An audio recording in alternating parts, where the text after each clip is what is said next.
Hello everyone, welcome to Hands-on ICD-10 Coding Tutorial, Session 28, CDI by Examples. First, an overview of Session 28. In this session, I will talk about what is CDI. I will give you two concrete examples on CDI. And lastly, I will talk about the potential career transition from a medical coder to profession in CDI. So what is CDI? CDI stands for Clinical Document Improvement. So CDI is the process of improving healthcare records to ensure better patient outcomes and also to improve the data quality so that we have accurate reimbursement for the patient care. So those people who are doing the CDI job is called CDI specialists. So here I would describe what is a daily life of CDI specialist. So the CDI specialist on average makes about $80,000 a year, which is equivalent to $40 an hour. I mean, this is only the average salary. So somebody could earn little than this if you just start a CDI specialist. If you have more experience, you could make more than this. So the daily life of CDI specialist is three things. First, on a daily basis, you have to review the medical records. So you have to be comfortable with reading medical records. So the purpose of the reading the medical records is to ensure the accurate information, accurate document of patient condition. So when I say accurate, so that means the documentation of the patient condition has to be very specific. So we have to have as many details as needed. Say, please notice that I didn't say as many details as needed, as necessary. So we just need enough details. So how much detail is enough? So the criteria is to, the language we use to describe patient condition has to be ICD-10 CM codable. So if it's not codable, then we say it doesn't have enough details. So another important aspect of ICD specialists to deal with the physician query. So first, if you find the missing documentation, or when the document is ambiguous, or you have find conflicting information from different doctors. So in this case, you have to raise a physician query. You have to ask the doctor for more information. And also, you have to make sure the document has enough SOI information. SOI stands for severity of illness. So, for example, we have to document whether the condition is chronic or acute. For example, COPD, you can document COPD, which is chronic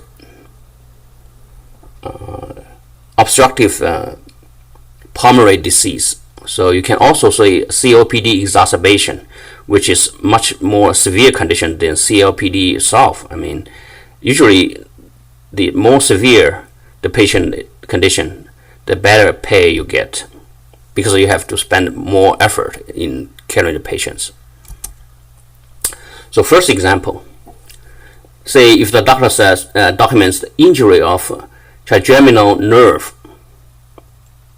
So is this enough? You can pause the video for a moment. Just take out your ICD-10 book, or whatever, search online to see whether this is enough documentation.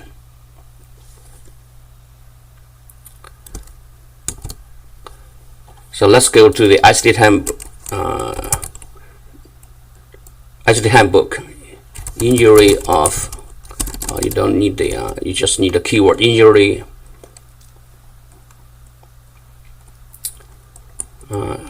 Trigeminal nerve. So we have the entry here. We just click the books sign to get the details here. So this code S04.3 is for injury of trigeminal nerve. First of all, we have to specify whether it's left side, right side, or unspecified. So we can say this only injury trigeminal nerve itself. This is not enough. You have to specify the lateral information. Say it's right side. You will say injury of trigeminal nerve, right side. Is that enough? Of course it's not, because it needs the 7th digit. So it also needs information whether about this visit, is this initial encounter or subsequent encounter or sequela. So only this 3 codes, one of 3 codes, can be billable. It's billable code. Let's go back to the slides. So as we said, injury of trigeminal nerve, this is not enough. You have to find out the whether it's left, right. So you have to raise a physician query for this information. But this is optional because you still have a unspecified. If nothing is specified, you can use the unspecified code to. But also, you need to. But this 7th digit is absolutely necessary. You need to know whether it's initial, subsequent, or sequela. Otherwise, you wouldn't be able to get the billable code. So this is the first example. Let's go to the second example. Second example is type 2 diabetes mellitus with non-proliferative diabetic retinopathy. So you can pause a moment for a moment, and then to see whether you can figure out whether this documentation is enough. Do we have enough specificity? So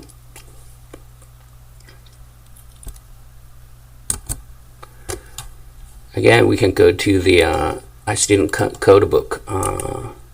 So this is diabetes. As you know, we have a lot of diabetes code, so it's kind of hard to navigate through them. So we have a code assistant for diabetes. In this case here, we select the first one, unrelated to pregnancy.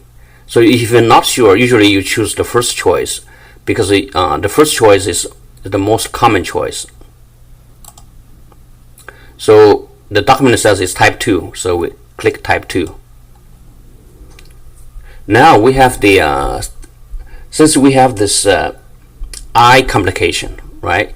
So this retinopathy is an eye complication. So we have to choose this ophthalmic complications. This is the eye condition. Now we have this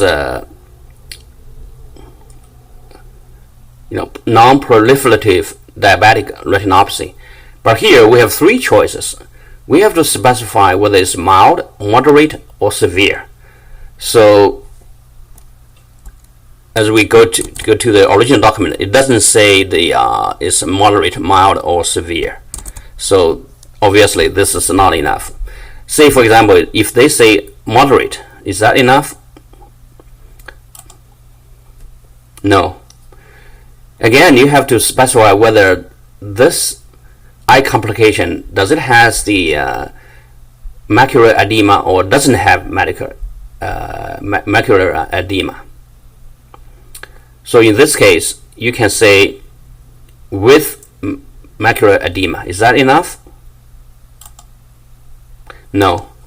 Still, you have to specify which eye, left eye or right eye, or both eyes.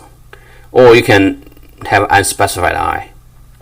So after you specify this, then you have a complete code. So once again, you have to go to ICD-10. Another way to get to the code assistant is to go to ICD-10 CM and then ICD-10 CM code assistant. This will give you the multiple choices so that you can narrow down the patient condition. Okay, again, unrelated. Type 2, just a quick demo again. So this is I complication, and then mild, moderate, or severe.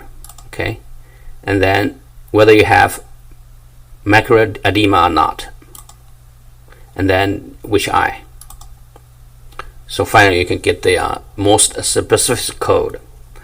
So again, let's go back to the slides.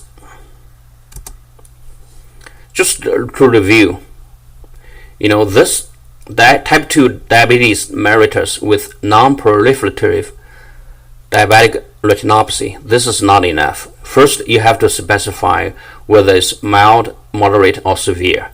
This you have to raise a physician query, and this is required. And then you have to specify whether with or without macular edema. This is also required. And the last level, that's optional. You have to specify which eye, left eye, right eye, or both eyes. So, but this one is optional. It is optional because you can use the unspecified code.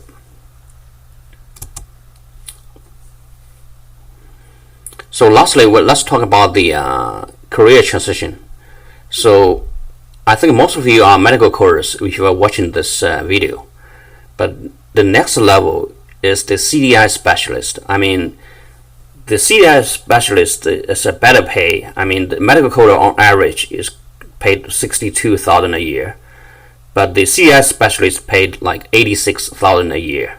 So this is only the average number. I mean, if you're starters, you probably be paid less than this. For the coders, the starting position could pay, like $35,000, something like that. And then if you are more experienced, you can earn more than this. Same for the CDI specialist. If you are more experienced, you could, easily, make like 100K or something like that. So as a medical coder, you have an advantage to be a CDI specialist because you have the coding knowledge. That's your advantage, and what is needed to code to have a specific ICD-10 code.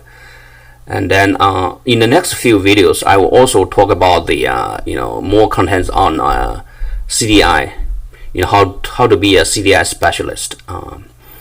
But once again, we have to say you have to find the right tool so that you can be you can gain a lot of specific knowledge about ICD-10 coding. So that will make your career transition much easier. So medicalcodecenter.com has a lot of tools regarding the coding. So you can definitely try on this website. Thank you very much. I will see you next time.